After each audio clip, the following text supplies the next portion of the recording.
अरे ये तस्वीर किसने रख दी यहाँ पर? एक काम करता हूँ, अपने स्कूल के मंदिर में जाकर रख देता हूँ। कोई कहे तू काशी में है, कोई कहे कैलाश।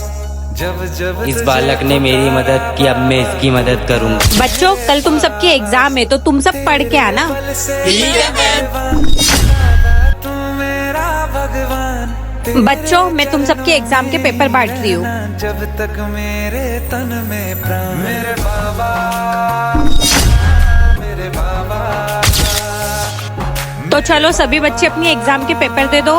भोले बाबा, मेरे बाबा, मेरे बच्चों, आप सभी के एग्जाम के रिजल्ट आ चुके हैं और क्लास में जिसने टॉप किया उसका नाम है अजय। अरे कल तो मैं स्कूल आया नहीं था और मेरी तबीयत खराब थी, तो मेरा पेपर किसने दिया?